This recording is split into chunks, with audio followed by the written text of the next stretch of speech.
Selamat bertemu lagi saudara di kota Surabaya. Puji Tuhan kalau pada malam hari ini saya dapat berdiri di sini adalah suatu anugerah. Pada waktu 4 tahun yang lalu, pada waktu saya melayani di gereja ini, pada waktu masuk pertama kali itu, Tuhan itu ngomong begini, Yusa, lihat ke atas. Nah, saya itu ya masuk sini ya saya lihat. Apa yang dilihat, saya pikir-pikir. Plafonnya memang belum ada, masih terbuka, kenteng. Lalu Tuhan berkata ini, kasihan ya. Saya bilang, ada apa sih Tuhan maksudmu? Sebetulnya saya belum tahu maksud Tuhan. Ya kasihan Tuhan, ya kasihan saya bilang.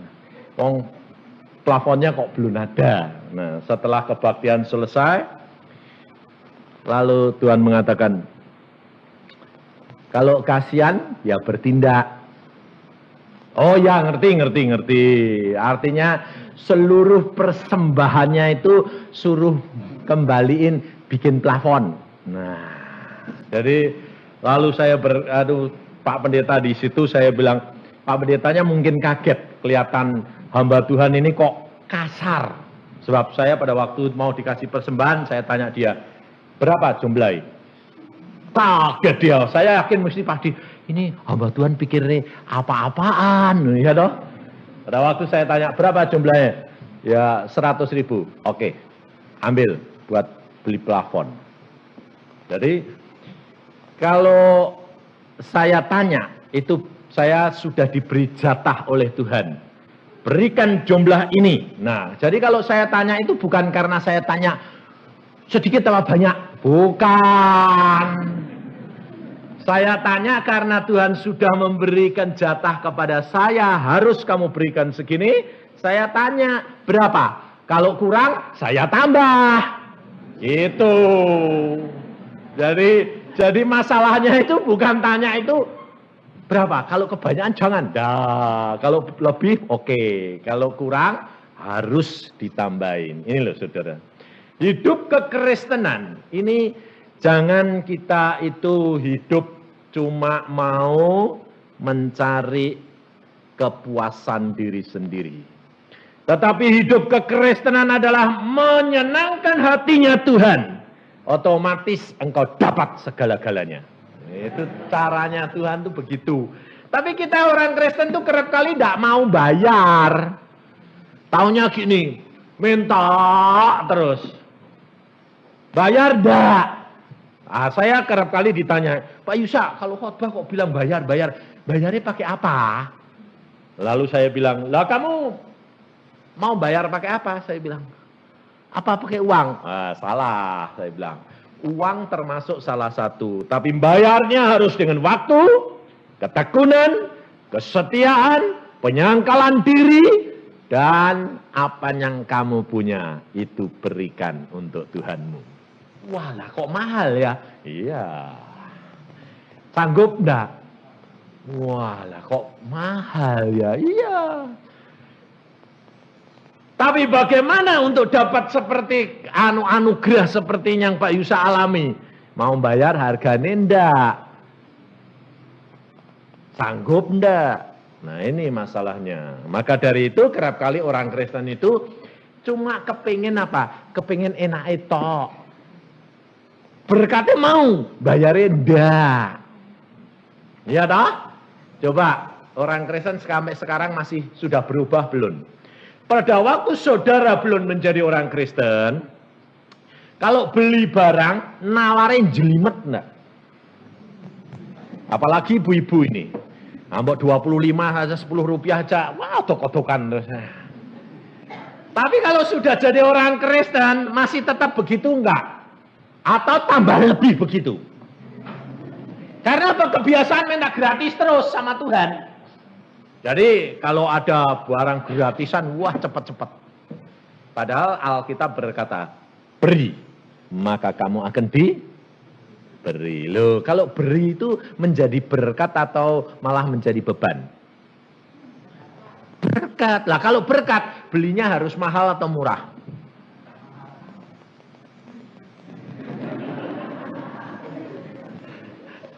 Mahal, bener lah. Makanya istri saya kerap kali begini, kamu ini kalau beli barang kok mesti mahal, kalau jual kok murah. Saya bilang, iya jadi berkat, saya bilang. Wah kalau model kamu ini ya perdagangan rugi loh, dagang-dagang, saya bilang. Tapi ini kita harus jadi berkat. Jadi berkat itu kita harus mau, jangan sampai kita punya motivasi yang salah. Kita harus berani melakukan apa yang menjadi kehendak Tuhan.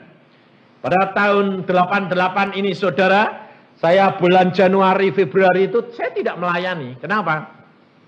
Padahal jadwal pelayanan saya itu setahun sudah habis. Jadi ini sampai Desember itu sudah habis, sudah penuh. Tapi pada waktu tahun 88 Tuhan bilang, tidak terima pelayanan. Kaget saya. Kenapa Tuhan menyendiri dengan aku? Oh ya, jadi kalau ada permintaan telepon atau minta pelayanan, saya bilang, maaf, Yusa libur.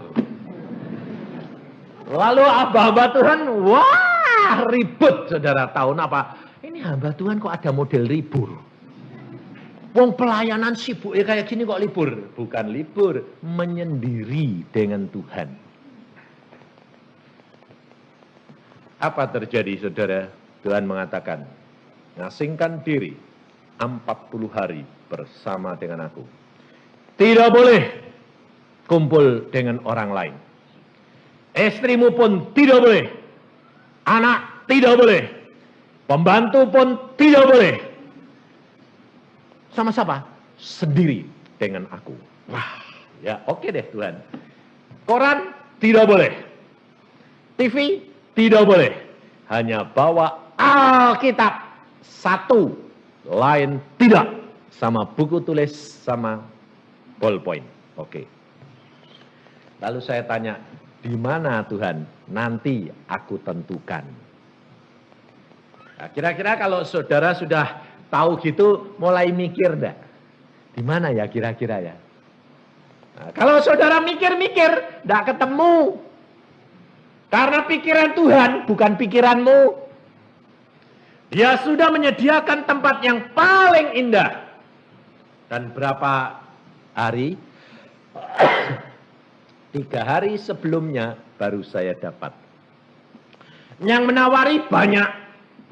Mau di Jakarta, mau di Bandungan, mau di Ciloto, mau di Megamendung. Ada. Saya bilang, ya semua saya terima, semua saya senang. Tapi yang paling penting, Tuhanku senang enggak? Saya senang, kalau Tuhan enggak senang, enggak ditemani, bubar saya. Saya enggak mau, wah yang penting Tuhan senang, saya bilang. Oke, habis itu saya di Semarang. Saya di Semarang ketemu saudara Samuel. Tadi barusan saya ketemu juga. Dia berkata begini, Pak Yusa, mau mengasingkan diri? Ya, di mana? Enggak tahu. Mau enggak di Jakarta? Mau di mana saja asal Tuhan senang. Saya punya teman satu. Teman saya punya rumah, saya sudah lihat. Rumahnya bagus dan enak, sepi, AC, komplit. Saya telepon. Tanya, rumahmu yang di jalan ini bagaimana? Lalu jawabannya apa? Aduh sayang. Kenapa? Pak Yusa ini mau mengasingkan diri. Baru tadi pagi dikontrak orang Inggris. Waduh, kalau begitu memang bukan tempatmu ya. Oh ya, mungkin lain tempat. Oke, tutup, letak. Terus kami naik mobil. Apa terjadi, saudara? Mobil mau berangkat, telepon berdering. Yang telepon ganti istrinya. Istrinya orang yang di Entrokal tadi. Lalu cari Samuel. Lah kita jadi turun lagi dari mobil. Dapat. Yusa yang mau. Yusa dokter itu. Ya. Oh, saya punya rumah di Ciloto. Itu baru jadi 3 hari. 3 minggu. Tingkat suruh mengasingkan di tempat itu. Berdoa, itu tempat buat dia. Padahal saudara tahu, si istri ini, nyonya ini, saya belum pernah ketemu. Saya belum pernah ketemu secara pribadi, kenalan belum pernah. Tapi kelihatannya dia ngerti saya yang enggak ngerti dia. Sehingga pada waktu itu saya bilang, saya berdoa kalau Tuhan oke. Terus saya pulang ke Bandung, saya bilang sama istri saya, bagaimana kalau di Ciloto, atau di Bandungan, atau di Jawa Timur, atau di Tawangmangu, atau di Ungaran. Istri saya bilang, Lembah Hijau di Ciloto. Wah, kalau gitu oke, saya telepon yang punya ini. Saya telepon, sedang tidur. Masih tidur jam 7 pagi. Lalu pembantunya berkata begini. Biasanya saya tanya, biasanya bangunnya jam berapa? Ya jam setengah 8 sampai jam 8, Pak. Oke. Lalu saya tutup, keletek, istri saya tanya, jam berapa? Oh, barusan tidur. Jam berapa bangunnya? Jam setengah 8 sampai jam 8. Oke, dia bilang gitu. Terus dia bilang apa? Kalau sebelum jam setengah 8, dia telepon kamu, itu tempatmu. Loh, kan aneh toh. Beritahu sama pembantunya jam setengah 8 sampai jam 8 paling cepat bangunnya. Istri saya malah ngomongnya seenaknya. Kalau sebelum setengah 8 dia telepon, itu tempatmu. Kalau setelah jam setengah 8, bukan itu. Saya bilang, amin. Saya orangnya santai. Apa terjadi? Setengah 8 kurang 5 menit, telepon berdering. Ternyata bapak itu telepon sama saya.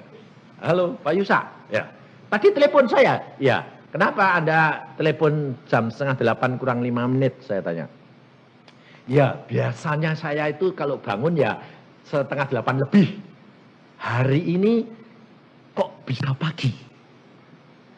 Dan setelah berdoa, rasanya kepengen keluar. Demikian keluar, langsung pembantu, Pak ada telepon tadi dari Bandung. Oh, Pak Yusa? Ya. Nah, langsung dia telepon saya. Saudara tahu, saya baru pertama kali ketemu sama orang itu, seorang dokter, seorang kolonel. Dan dia berkata, Pak Yusa, di rumah yang villa yang kami barusan bangun, selesai itu. Dan kosong, tidak ada pembantu, tidak ada apa-apa. Tetapi kompleks itu memang milik satu bagian dari dia, orang 3. Dan ada villa-villa banyak. Dan ada direkturnya, ada restorannya, ada swembatnya, segala macam. Dan Pak Yusa boleh pakai yang saya punya itu. Dan nanti dilayani. Saudara tahu apa terjadi? Saya berkata, hari Rabu saya tiba. Saya disambut sama suami istri ini, kenalan di situ.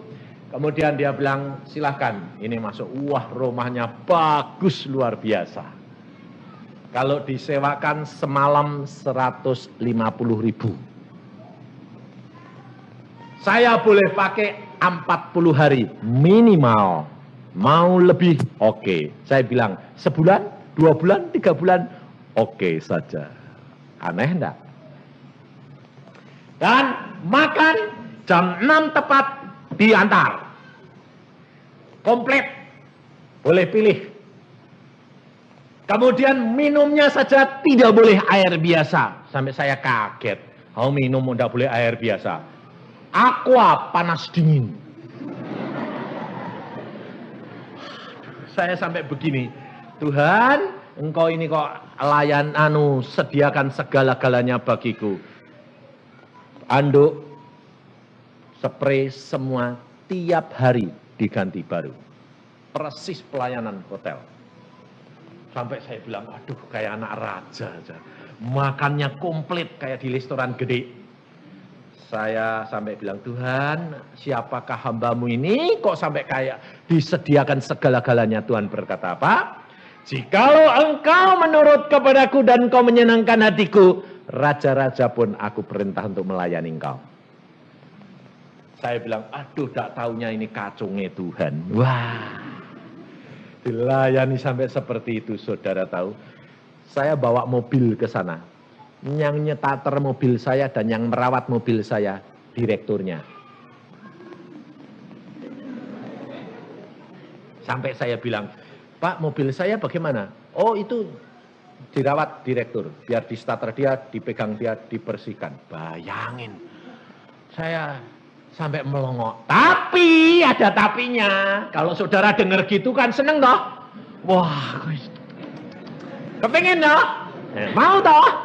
Mau bayar. Apa bayarnya? Tuhan berkata sudah mulai masuk.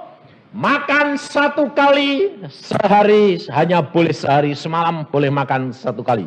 Tiap jam 6 sore. Dan mulai jam 7 sudah harus siap pegang Alkitab, baca Alkitab, dan berdoa sampai jam 6 sore. Tiap hari. Ayo, gue kapok gue. Alkitab ini dalam waktu 40 dalam waktu 3 minggu habis. Dari Kejadian sampai Wahyu. Ayo, tak tanyain sekarang, sanggup bayar? Nah, ayo diem semua, tak berani. Ayo, apa itu? Nah, kalau libur, saudara coba. Kalau liburan, masuk kamar. Lalu bilang sama keluarga, tolong ya jangan diganggu. Saya tak baca Alkitab sama berdoa. Kira-kira ngantuk enggak? Malah enggak baca Alkitab, malah ngorok atau tidur. Saudara tahu 40 hari lamanya. Dari jam 7 pagi sampai jam 6 setiap hari. Dan tidak boleh terlambat. Dan tidak boleh telat. Luar biasa. Tapi tiap hari bersama dengan Tuhan luar biasa. Tidak komunikasi sama orang. Tidak ngomong sama orang. Tidak boleh keluar dari rumah. Artinya kalau selesai terus saya bilang jalan-jalan. Tidak boleh. Hanya di dalam rumah tidak bertemu. Cukur saja tidak. Sampai jenggot saya panjang. Kalau Anda lihat foto saya di sana setelah selesai. Saya jenggot saya ini putih sampai sini. Saudara tahu, hidup dengan Yesus itu luar biasa. Dan pada waktu di dalam pengasingan Tuhan berkata, Yusa, engkau perhatikan, engkau dimurnikan, engkau disaring, engkau diuji, engkau dipilih. Dan engkau lihat, kenapa aku asingkan engkau, kenapa aku biarkan engkau begini. Kau akan lihat. Keluar dari tempat ini kamu akan dengar banyak hamba-hambaku akan berjatuhan. Banyak anak-anakku akan berjatuhan karena mereka tidak mampu untuk tetap tinggal di dalam aku. Maka dari itu pada malam hari ini saudara, kita harus belajar jangan main-main jadi orang Kristen. Waktunya sudah amat singkat. Tidak lama lagi Tuhan akan datang menjemput kita. Dan kalau saudara tidak sungguh-sungguh, kau akan ketinggalan. Firman Tuhan kita pada malam hari ini kita belajar bagaimana penyaringan hal itu terjadi dan bagaimana untuk dapat lolos daripada penyaringan itu. Di dalam Daniel pasal yang ke-11, di dalam kitab Daniel pasal 11, mulai dari ayat 31 sampai 36, kita akan belajar dan saudara akan mengerti bahwa masa ini adalah masa-masa penyaringan. Dan tidak hanya hamba-hamba Tuhan saja, tetapi saudara disaring. Daniel pasal 11 ayat 31 sampai dengan 36.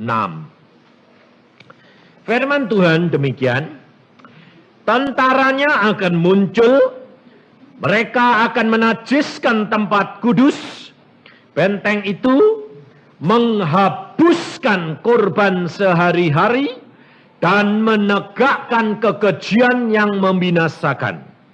Dan orang-orang yang berlaku fasik terhadap perjanjian akan dibujuknya sampai murtad dengan kata-kata licin. Tetapi umat yang mengenal Allahnya akan tetap kuat dan akan bertindak. Dan orang-orang bijaksana di antara umat itu akan membuat banyak orang mengerti. Tetapi untuk beberapa waktu lamanya mereka akan jatuh oleh karena pedang dan api. Oleh karena ditawan dan dirampas. Sementara jatuh mereka akan mendapat pertolongan sedikit. Dan banyak orang akan menggabungkan diri dengan mereka secara berpura-pura. Sebagian dari orang-orang bijaksana itu akan jatuh. Supaya dengan demikian diadakan pengujian, penyaringan, dan pemurnian di antara mereka. Sampai pada akhir zaman, sebab akhir zaman itu belum mencapai waktu yang telah ditetapkan. Raja itu akan berbuat sekehendak hatinya. Ia akan meninggikan dan membesarkan dirinya terhadap setiap Allah. Juga terhadap Allah yang mengatasi segala Allah. Ia akan mengucapkan kata-kata yang tak senonoh sama sekali. Dan ia akan beruntung sampai akhir murka itu. Sebab apa yang telah ditetapkan akan terjadi. Maka dari itu saudara, ayat-ayat ini sudah saya bacakan. Dan kita harus belajar. Ayat yang ke-31. Lebih baik ayat yang ke-36 lebih dahulu. Raja itu akan berbuat sekehendak hatinya. Ia akan meninggikan diri dan membesarkan dirinya terhadap setiap Allah. Juga terhadap Allah yang mengatasi segala Allah. Ia akan mengucapkan kata-kata yang tak senonoh sama sekali. Dan ia akan beruntung sampai akhir murka itu. Sebab apa yang telah ditetapkan akan terjadi. Ayat ini mengatakan bahwa raja itu yang dikatakan oleh ayat ini adalah si kuasa gelap ini. Dia akan memakai orang yang akan meninggikan dirinya dan menguasai dunia ini. Dan apa yang terjadi? Dia akan meninggikan diri di atas Allah-Allah yang lain. Bahkan dia menghujat Allah. Tetapi di sini dikatakan ia akan beruntung. Ini akan menjadi jerat bagi anak-anak Tuhan. Karena anak-anak Tuhan selalu tidak mau belajar firman Tuhan. Selalu mempunyai konsep. Konsepnya apa? Kalau bukan anak Tuhan, pasti tidak diberkati. Betul enggak? Konsep ini berbahaya sekali. Sebab ayat ini berkata, mereka, orang itu, raja itu akan beruntung. Berarti dia seolah-olah keberkatan atau tidak? Ya. Maka anak-anak Tuhan kerap kali jatuh dalam apa? Dalam melihat orang lain. Karena apa? Aku sudah begini berusaha untuk hidup suci, untuk melakukan firman Tuhan, tapi kok berkatnya seret. Tapi itu yang korupsi, itu yang enggak ke gereja, ke gerejanya cuma 1 hari. Kadang-kadang ya, kadang-kadang enggak. Kok malah keberkatan berlimpah-limpah. Ini merupakan jerat bagi saudara. Maka dari itu saudara harus belajar dan mengerti firman. Bahwa setiap orang sudah ditetapkan oleh Allah. Dan semuanya untuk menuju kepada pengadilan akhir. Dan ada masanya yang ditetapkan oleh Allah. Di sini dikatakan mereka akan beruntung sampai waktu yang sudah ditetapkan oleh Allah. Jadi keberuntungan mereka bukan karena diberkati, tetapi keberuntungan mereka adalah karena diberikan kesempatan untuk menyelesaikan rencana daripada Allah itu. Karena tiap kuasa gelap ada masanya. Maka dari itu kalau saudara diganggu kuasa gelap, kalau saudara kena penyakit, ada masanya yang harus dibayar. Seolah-olah setan yang menggunakan sakit penyakit itu merajalela. Kamu berkata, aku sudah berdoa. Tapi kok tidak sembuh-sembuh. Setannya kok tidak lari-lari. Saudara, segala sesuatu ada waktu yang ditetapkan oleh Allah. Kenapa? Karena saudara pada waktu meninggalkan Tuhan, maka setan menuntut kepada Tuhan untuk mencobai dan menguji engkau. Setelah Tuhan berkata, oke, itu setan punya batas waktu. Berapa lama? Setelah itu, tergantung daripada engkau. Kalau engkau tetap setia, maka pada waktunya lari dia. Pasti. Allah kita Allah yang maha kuasa. Tapi kalau engkau tidak menyenangkan hati Tuhan, hati-hati. Molor terus. Dan akhirnya engkau rugi. Dibuat permainan si kuasa gelap. Maka dari itu banyak orang Kristen berkata, ya kalau kayak Pak Yusa ya enak ya. Minta dapat. Lah aku ini minta kok enggak dapat. Lawang molor terus asal mau dapat jatuh. Iya jatuh tuh. Ya, ulangi lagi. Siapa yang ujian jatuh? Anak-anak ujian jatuh lalu bilang ada hair kok enak. Ulangi setahun lagi, sekolah lagi. Maka dari itu hidup kekristenan itu sama dengan sekolah, saudara. Kita harus naik terus, menang terus. Kalah, ulang. Maka dari itu hidup kekristenan itu harus kita berani bayar harganya. Dan di sini dikatakan si kuasa gelap seolah-olah beruntung. Saya barusan pulang dari Ungaran pada waktu tanggal 1 April, pembukaan di sana. Dan saya ketemu seorang ibu, anaknya 6. Dan dia kena kanker payudara 2. Dan pada waktu itu diperiksa dokter berkata apa? Kanker ini adalah yang paling ganas dari semua kanker. Kira-kira kalau saudara dapat berita gitu terus semangat saudara kemana? Mati, terbang dan makanya kerap kali orang kalau sudah bilang kanker gitu terus semangatnya peles. Malah matinya bukan karena kanker tapi karena ketakutan. Ibu ini yang anaknya 6 ini, yang paling kecil, masih 2 atau 3 tahun, apa terjadi? Dia pada waktu divonis dokter begitu, ada 2 orang persis sama dia. Umurnya hampir sama, sekitar 36. Sama-sama, penyakitnya sama. Lalu dokter berkata, satu-satunya jalan operasi. Lalu ini ibu bilang, dokter, kalau operasi dokter jamin enggak sembuh? Lalu dokternya bilang apa? Saya cuma berusaha sedapat mungkin mati hidup di tangan Allah. Bayar enggak dokter? Kira-kira bayar enggak? Bayar kok enak, enggak bayar. Akhirnya yang satu memilih putusan operasi, yang dia berkata, saya tidak mau operasi. Kenapa? Mati hidup di tangan Tuhan. Kalau memang mati ya mati dokter, kalau hidup ya hidup. Buat apa pusing-pusing?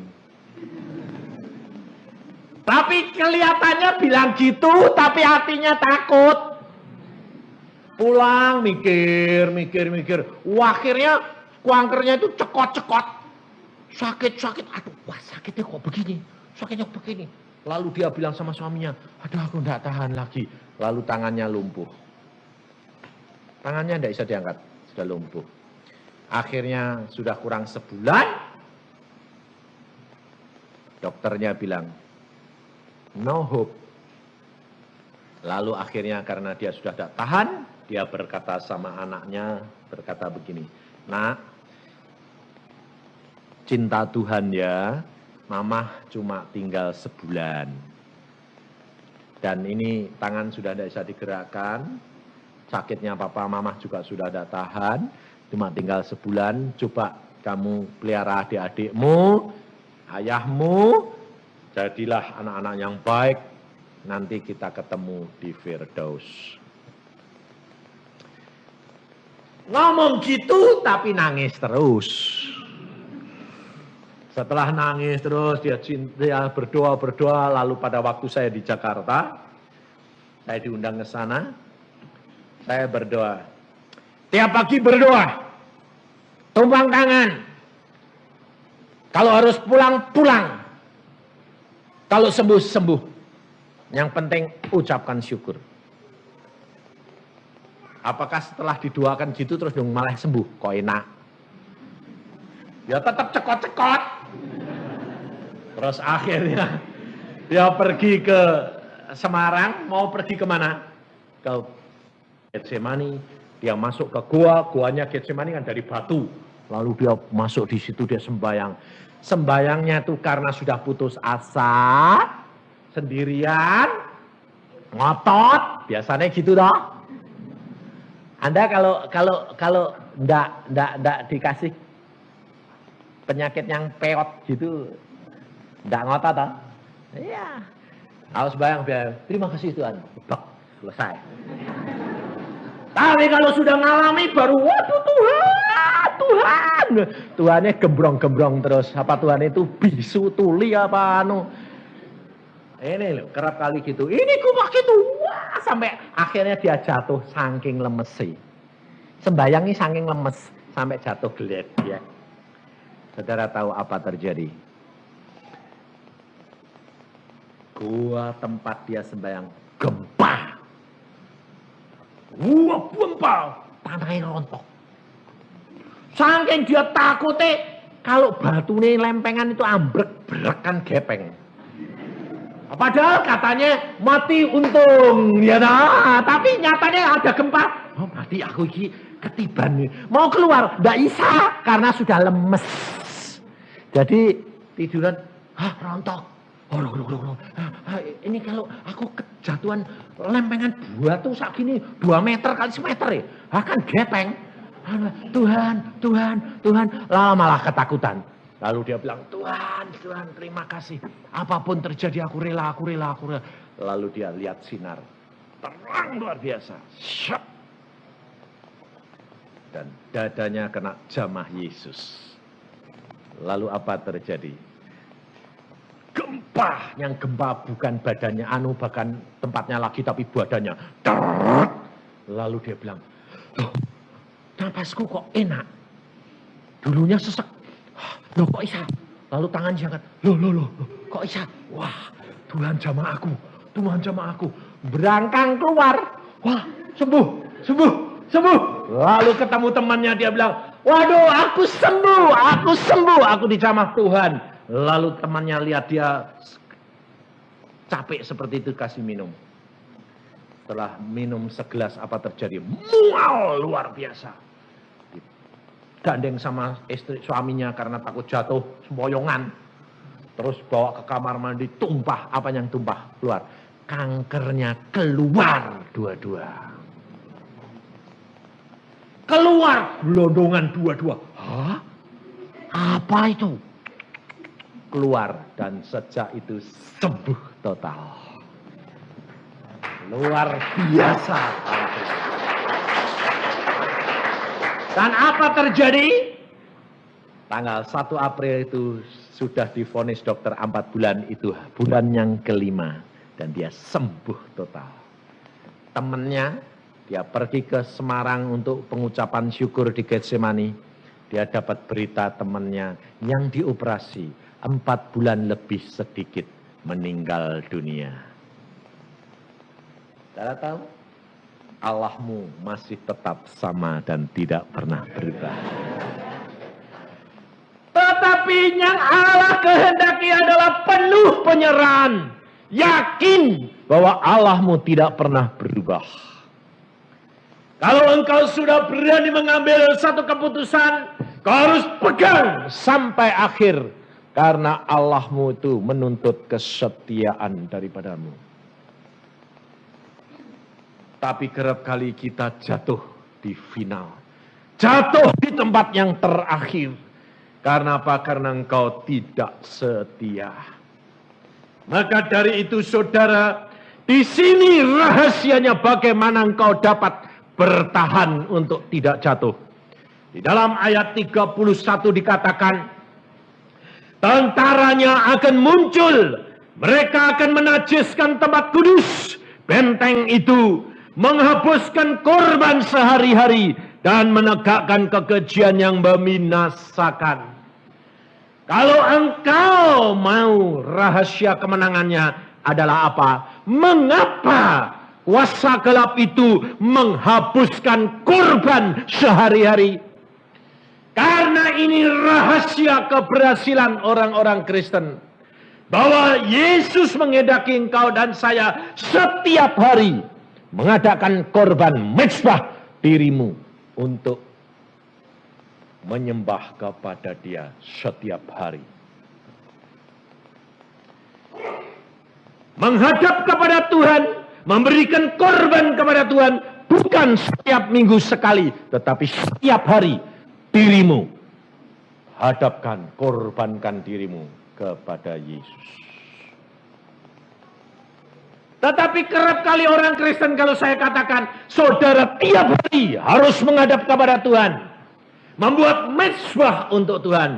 Di samping keluarga harus pribadi. Saudara tidak pernah dapat melakukan. Gagal lagi, melakukan seminggu, gagal lagi. Karena apa? Engkau tidak setia.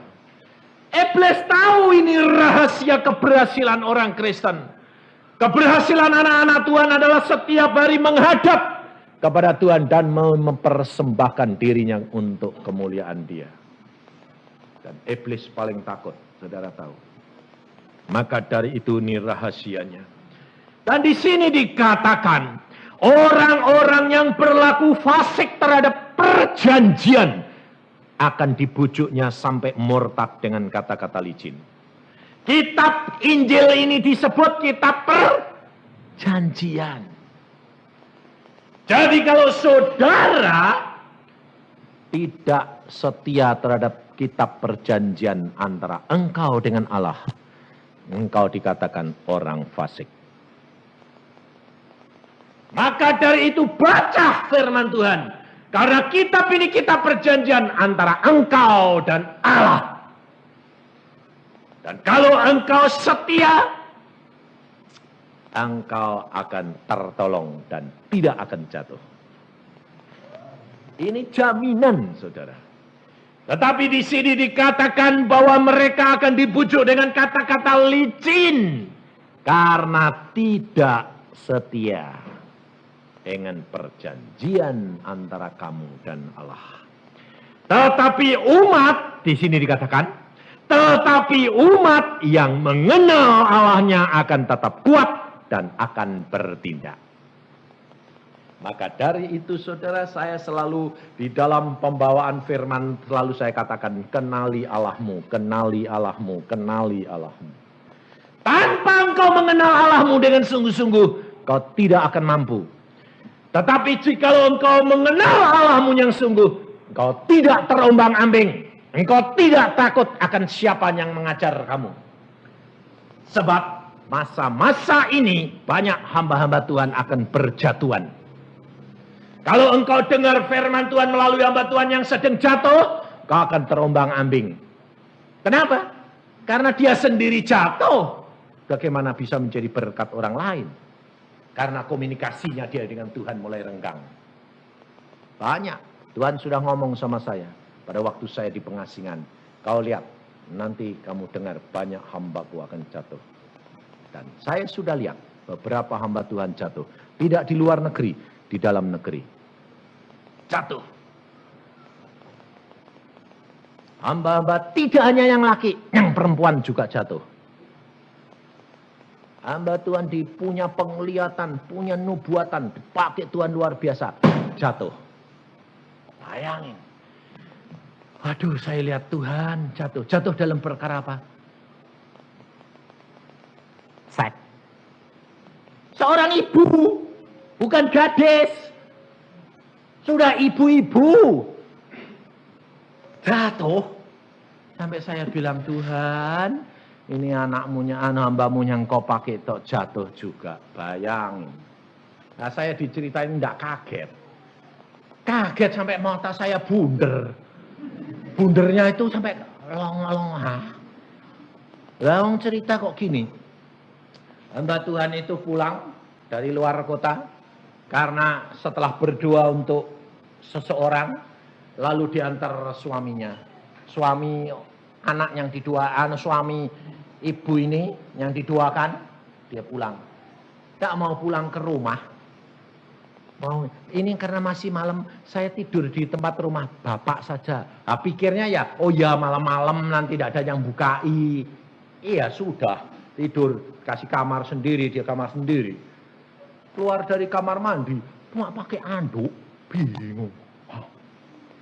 Ini hamba Tuhan kok gini? Lah si bapak ini lihat, ya enggak mau lihat, ya lihat. Nah, ya itu. Enggak mau lihat, ya lihat. Mau bagaimana bingung. Lihat, loh hamba Tuhan kok begitu. Sudah itu si suami ini masuk kamar. Si hamba Tuhan ini salah kamar. Masuk kamar dia. Lah kan kebingungan namanya itu. Pak, bu, kamarnya di sebelah. Mau masuk di sini. Hah? Bingung. Saudara tahu. Lupa akan dirinya sebagai seorang hamba Tuhan. Kuasa gelap menguasai. Kenapa? Fasik. Tidak setia dengan perjanjian antara Allahnya dan dia. Maka dari itu saudara, engkau harus belajar benar-benar. Kenali Allahmu. Maka engkau akan tetap kuat dan bertindak. Artinya, engkau akan tahu serangan kuasa gelap. Engkau akan tahu bahwa itu bujukan kuasa gelap. Dan bertindak di dalam nama Yesus. Engkau sanggup mengusir segala kuasa gelap. Kita kerap kali tidak bisa menggunakan kuasa yang sudah Tuhan Yesus berikan. Nama Yesus kita tidak gunakan karena engkau tidak punya kuasa. Mengapa? Karena engkau mengingkari perjanjian engkau dengan Allah. Saya punya keponakan kecil, umurnya baru 5 tahun. Dia anak Tuhan yang baik, ibunya hamba Tuhan. Pada waktu saya datang ke Cirebon, ibunya berkata, adik saya ibunya, dia berkata begini, Kak, tolong doain anakku ini. Kenapa? Wah, belakangan ini banyak diganggu setan. Padahal anak kecil ini tahu sedang peka-pekanya. Dia dapat mengusir. Tapi kenapa dia ganggu? Karena setan tahu anak ini peka luar biasa. Sehingga anak ini berkata, Mama, ini kok aneh mah. Setan ini kok ngomong terus. Adanya ngomong Mama. Ngomongnya bagaimana? Mamamu jahat. Mama itu baik kok dikatakan jahat.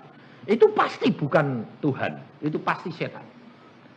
Lalu pada waktu dia sikat gigi, telan saja odolnya. Wah. Lalu anak ini bilang, Mama, ini saya sedang sikat gigi. Ini ada suara bilang, telan odol. Oh, itu jahat ya, Mah. Wong odol kok disuruh nelen. Kan kotor. Kan itu tidak baik. Tuhan, dia berkata, itu setan. Usir. Dalam nama Tuhan Yesus, pergi. Nanti datang lagi, ngomong lagi. Akhirnya dia merasa begini. Wah, ini gangguan terus ini. Terus akhirnya saya ajari anak itu. Setelah saya ajarin, saya doakan, saya perintahkan setan pergi dan jangan ganggu lagi. Apa terjadi? Saya ajarkan anak itu begini. Nih, kamu kalau datang lagi setan, katakan. Dan sekali ini dia akan pergi selama-lamanya, tidak ganggu kamu.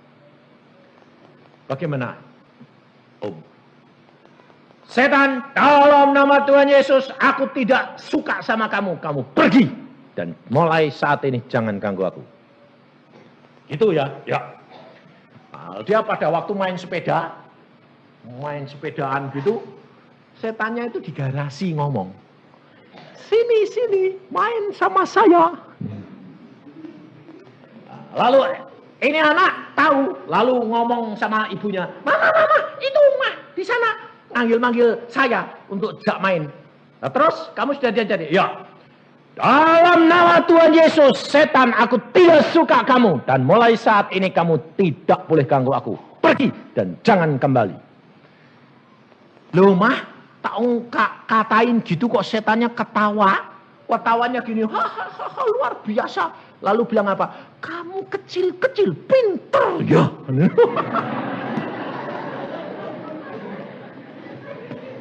Kamu kok tahu kalau saya ini takut sama Yesus?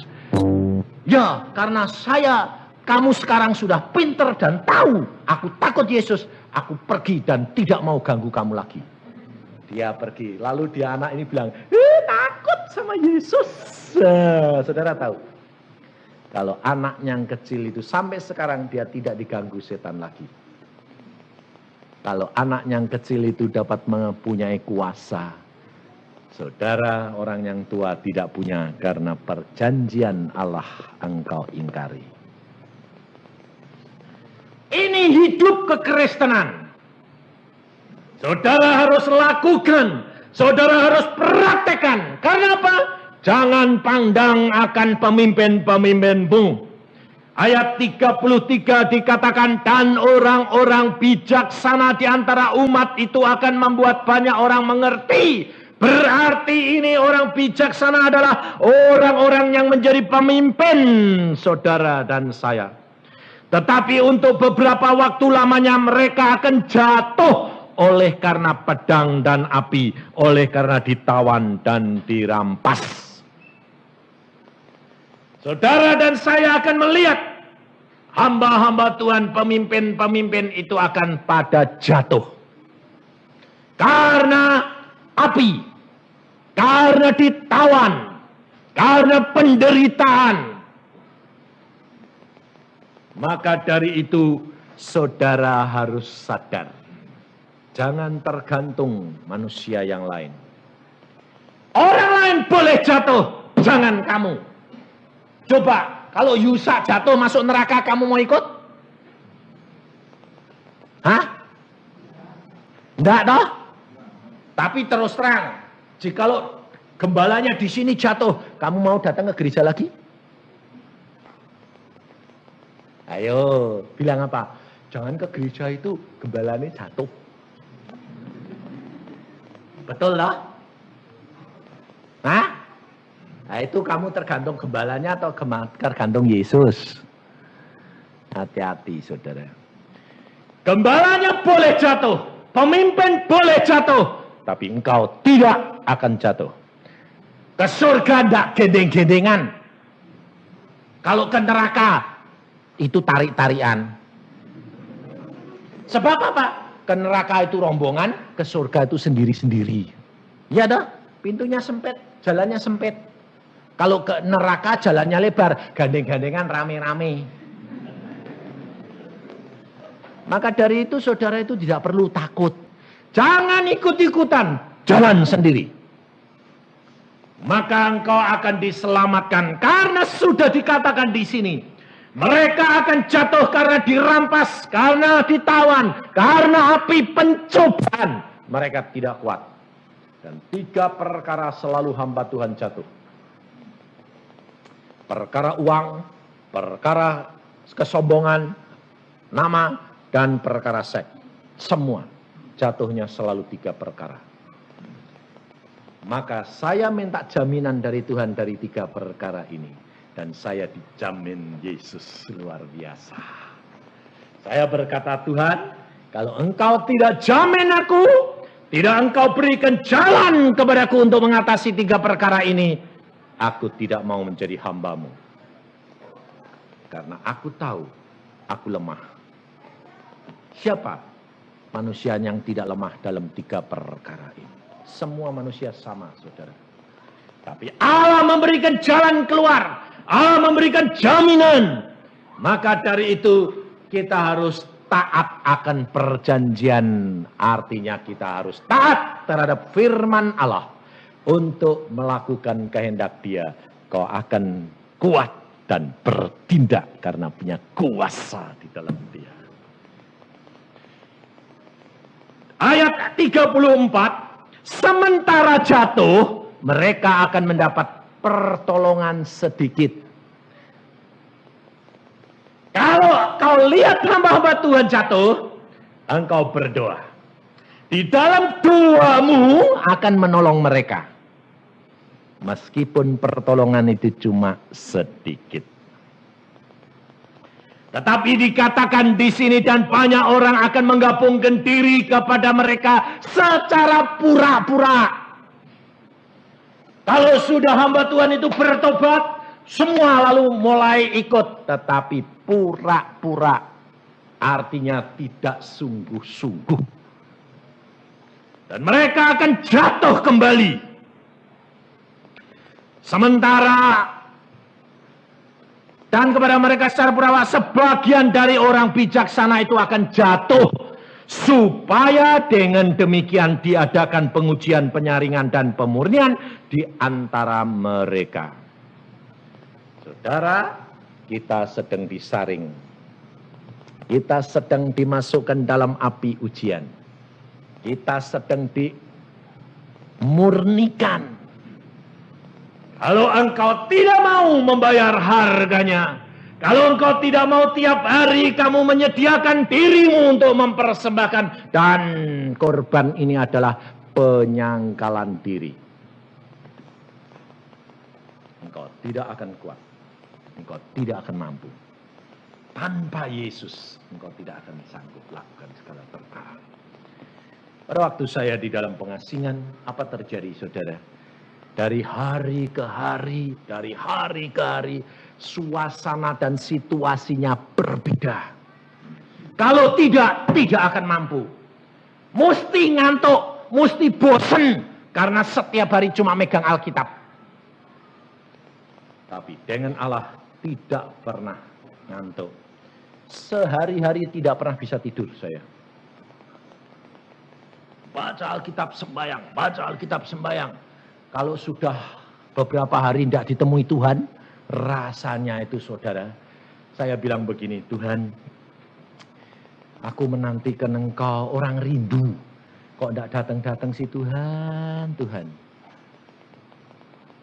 Lalu saya berdoanya begini, wah ya lama-lama ya bisa bosen gini Tuhan. Tuhan bilang apa? Dengan kata-katamu itu, engkau sudah menunjukkan tidak setia. Wah, kaget saya. Kau harus seperti seorang hamba yang setia menantikan Tuanmu. Sewaktu-waktu dia tiba. Dan kau harus berdoa dan waspada. Waduh, ya ampun Tuhan. Saudara tahu? Pikiran-pikiran kita kerap kali kita tidak nyadari dipakai setan. Ngomong seenaknya. Maka dari itu engkau harus hati-hati. Jangan takut. Kalau kuasa gelap seolah-olah mendapat untung. Mendapat kemampuan menggoda kamu. Tetap setia. Tetap pegang iman percayamu. Apapun boleh terjadi. Allah tetap setia. Kau harus berani mengatakan mati untung, hidup untuk Yesus. Pada waktu saya di Bali hari 2 minggu yang lalu, saudara tahu, 1 hari sebelum KKR terakhir, saya di atas mimbar, saudara. 10 menit sebelum khotbah selesai, saya disantet. Jantung saya seperti ditusuk panah. Sampai saya tidak bisa napas. Saya bilang, pucat biru muka saya. Saya berkata, berdoa. Saya pegang mimbar, saya berdoa. Tuhan, aku tahu ini jantungku diserang. Hamba rela mati di atas mimbar sekalipun. Tidak ada masalah. Tetapi karuniakan kepada hambamu kekuatan untuk menyelesaikan firman. Dan apa terjadi? Saya bilang, dalam nama Tuhan Yesus, kuat. Amin. Saya selesaikan firman Tuhan 10 menit. Setelah selesai saya bilang, berdoa. Semua berdoa. Saya berkata, aku rela mati sekarang juga. Lalu Tuhan berkata, duduk di kursi. Saya pergi duduk dan Tuhan berkata, tekan punggungmu. Saya suruh nekan punggung saya sendiri. Kan aneh toh? Saya tekan dalam nama Tuhan Yesus. Seperti anak panah itu keluar dari belakang, mak jedut keluar. Jantung saya, loh kok hilang anak panah? Napas, enak. Cuma bekas ini, bekas tusukan ini rasanya tuh memar, bekas pukulan. Lalu saya keluar lagi, saya bilang, amin. Tuhanmu lebih kuasa dari segala-galanya. Menang. Beres, saya bilang. Lalu saya pulang sampai di rumah, apa terjadi? Anak-anak Tuhan telepon saya. Bilang apa? Maaf ya Pak Yusa. Kenapa? 4 hari yang lalu kita sudah dapat penglihatan. Bahwa patung Pak Yusa disantet, ditusuk sama panah. Lah kenapa kamu diem saja? Saya yakin Pak Yusa sudah tahu, kurang ajar. Sudah tahu. Sampai saya berdoa, Tuhan kenapa engkau biarkan terjadi, engkau tidak kasih tahu aku. Tuhan bilang apa? Aku berikan kamu sebagai contoh. Supaya anak-anakku lihat, ini loh caranya kalau dipukul gitu, enggak apa-apa, enggak. Loh gitu. Wah, saya dibuat kelinci percobaan. Di atas mimbar lagi. Saudara tahu apa terjadi besoknya? Yang datang itu wadet. Kenapa? Mau lihat Yusak mati apa enggak? Enggak mati, saya bilang. Yusak tetap sehat, saya bilang. Karena apa? Karena Allah belum mengendaki saya pulang. Saudara tahu? Kalau Allah belum mengendaki, tidak usah takut. Apapun boleh terjadi. Tapi kalau Allah sudah berkata, pulang, mau apa? Saya punya teman, seorang penginjil. Jam 8 pagi dia sudah mandi, sudah siap-siap. Karena kemarinnya dia bilang, tugasku sudah selesai. Dia bilang gitu. Kalau Tuhan mau panggil saya siap. Lalu apa terjadi? Jam 8 sudah mandi, makan sama istri anak-anaknya. Lalu dia bilang, aduh aku nanti jam 10 khotbah. Jadi ini masih ada waktu. Aku mau pergi ke belakang ke taman. Tarik napasku kok tidak enak. Tapi tugasku sudah selesai. Anak-anak sudah semua beres. Semua sudah jadi. Aku utang-utang tidak punya. Pokoknya kalau Tuhan sudah waktunya pulang-pulang. Baru tarik napas. 1 kali dilihat sama istri sama anak-anaknya. Papa kok pagi-pagi kok tarik napas. 2 kali. Ketiga kali. Geledek. Pulang. Jatuh. Anaknya lari tangkap. Hah? Papa. Udah pulang. Saudara tahu? Mati hidup di dalam tangan Tuhan. Kalau Tuhan bilang, pulang, mau apa? Tapi kalau Tuhan mengatakan, aku tidak mengendaki engkau pulang. Balik enggak? Balik. Itu pengalaman saya di rumah Pak Samudi. Tahun yang lalu. Jam 12. Saya bilang, jantungku Tuhan. Game. Berhenti. Cep. Berhenti. Saya bilang apa? Terima kasih Tuhan, aku pulang. Loh, kalau berani begitu itu tandanya sungguh-sungguh. Jangan bilang, oh anakku, istriku Tuhan, belum ngomong. Loh itu namanya enggak cinta Yesus lebih dari segala-galanya. Saya bilang, terima kasih Tuhan, aku pulang. Saya keluar. Keluar.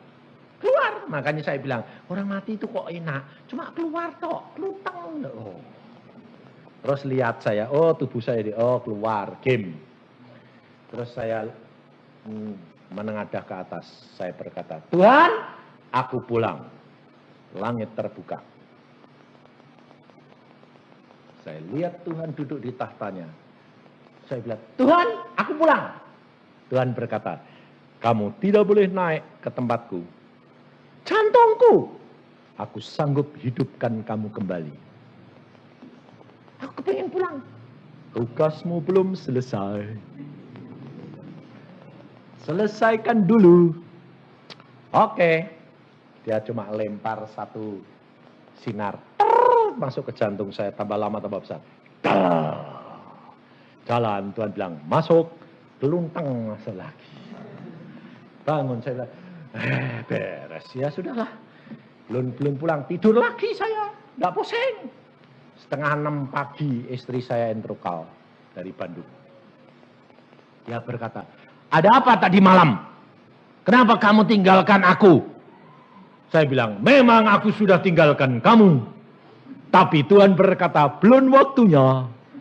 Nah, kamu janji loh, jangan tinggalkan aku. Oh tidak, kalau belum waktunya.